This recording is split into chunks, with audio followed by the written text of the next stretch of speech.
नमस्कार दोस्तों। आज की कहानी है परवरिश।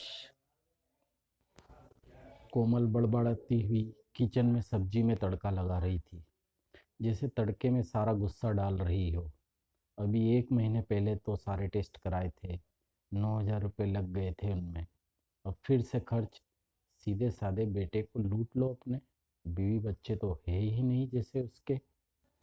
रवि टीवी देखते हुए सब सुन रहा था और कोमल का स्वभाव वो जानता ही था। यह हमेशा का था। जब भी रवि कभी अपने माता पिता के लिए कुछ रुपए खर्च करता, तब तब कोमल अपना आपा खो देती। ऐसा नहीं था कि रुपयों की कोई कमी थी। रवि एक फाइनेंस डिपार्टमेंट में मैनेजर था। सैलरी भी बहुत थी। रवि के पिताजी को भी अच्छी पेंशन मिलती थी। घर, जमा पूंजी और प्लॉट्स भी थे उनके, जो आगे जाकर तो बेटे बहू के ही होने वाले थे। और हमेशा सादा जीवन जीने वाले माता पिता को लग्जरी फिजूल खर्च लगती और वो सिंपल ही रहते। पर हर बेटे की तरह रवि भी अपने माता पिता को हर खुशी देना चाहता था, हर वो लग्जरी देना चाहता था जिसका वो बच्चों की पढ़ाई लिखाई और दूसरी जिम्मेदारी निभाते हुए कभी लुत्फ नहीं उठा पाए। उनकी परवरिश भी इतनी अच्छी थी कि रवि अपने माँ बाप की बहुत कद्र करता था। जब भी मौका मिलता माँ पापा के लिए कुछ करने का जरूर करता। पर कोमल को पता नहीं क्यों इससे बड़ी दिक्कत होती। रवि ने बहुत बार उसे प्यार से समझाने की कोशिश की कि कोमल, अगर मैं कभी अपने माता पिता के लिए कुछ करता हूँ तो तुम्हें कोई कमी तो नहीं रखता। तुम भी जानती हो मेरी सैलरी हमारी ज़रूरतों और लग्जरी के बाद भी बहुत ज़्यादा है। अगर थोड़ी बहुत अपने मम्मी पापा पर खर्च कर भी दी तो क्या बिगड़ जाता है। मगर कोमल नहीं समझती। वो रवि के पैसों पर सिर्फ अपना हक समझती। पूना जैसे शहर में एक बड़ा बंगला, 2 फ्लैट्स और 2 प्लाट होने के बावजूद भी उसका लालच कभी रुकने का नाम नहीं लेता। रवि के पिताजी भी कभी जानबूझकर रवि से पैसे नहीं लेते, पर हर माँ बाप की तरह उन्हें बहुत खुशी होती अगर बेटा उनके लिए प्यार से कुछ करता तो।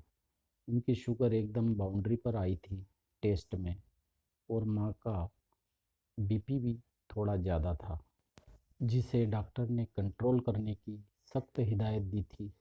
रवि ने अपने माँ पापा के लिए बीपी की मशीन और शुगर चेक करने की मशीन खरीद कर दी, ताकि वो घर पर ही चेक कर ले और कोई दिक्कत ना हो। कोई बड़ा खर्च तो नहीं था, फिर भी कोमल महायुद्ध करेगी ये रवि जानता था। इस बार रवि चुप था, क्योंकि बोलने से कोई मतलब नहीं। एक रात अचानक कोमल के भाई ने फ़ोन पर खबर दी कि पापा की तबीयत खराब है और उन्हें एडमिट किया है हॉस्पिटल में। कोमल और रवि फटाफट हॉस्पिटल पहुंचे।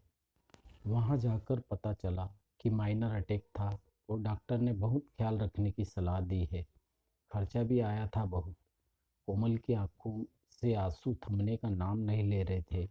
एक कोने में बैठकर अपने आप को संभाल ही रही थी कि उसकी भाभी की आवाज़ उसके कानों में पड़ी। देखो जी, इतने महंगे हॉस्पिटल में लाने की क्या ज़रूरत थी। कितना लंबा बिल बनेगा। अभी भी समय है, पास वाले हॉस्पिटल में शिफ्ट कर लेते हैं तुम्हारे पापा को। कम से कम अब तो खर्चा बच जाएगा। कोमल की भाभी गुस्से से बोल रही थी। कैसी बातें कर रही हो। मैं इतना सक्षम हूँ कि अपने पापा का इलाज अच्छे हॉस्पिटल में करा सकता हूँ। कैसी औरत हो तुम। इस मुश्किल घड़ी में सबका सहारा बनने की बजाय ऐसी बातें कर रही हो। कोमल के भाई ने आग बबूला होकर कहा। हाँ, मैं ही पागल हूँ जो अपने बच्चों के भविष्य के बारे में सोचती हूँ। तुम्हारे माँ बाप को तो बस अपनी पड़ी है।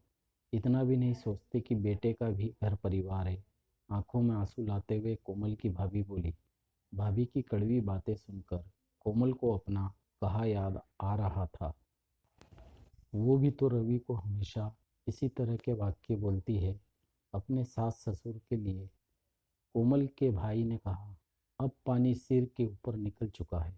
मैं तुम्हें समझा समझा कर थक चुका हूँ, लेकिन आज तुमने अपनी सारी हदें पार कर दी है। मुझे नहीं रखना ऐसा रिश्ता जिसमें इतना स्वार्थ हो। नहीं चाहिए ऐसा जीवन साथी जो अपने साथी की भावनाएं ना समझ पाए। और तुम्हारे पास सब कुछ होते हुए भी तुम कभी खुश नहीं हो सकती, क्योंकि तुम्हारा मन बहुत छोटा है। चली जाओ यहाँ से, मैं तुम्हारा चेहरा तक नहीं देखना चाहता। और वह जल्दी से अपने पापा की दवाइयाँ लेने चला गया। कोमल जो सब सुन रही थी, उसे आज अपनी भाभी में अपना चेहरा नजर आ रहा था। उसकी अंतरात्मा से आवाज़ आई, कोमल, अब भी समय है, सुधर जा। इससे पहले कि तू रवि को हमेशा के लिए खो दे। कोमल को अपनी की हुई गलती का एहसास हो गया था। फिर कोमल ने अपनी भाभी को भी समझाया। भाभी अपने किए पर शर्मिंदा थी।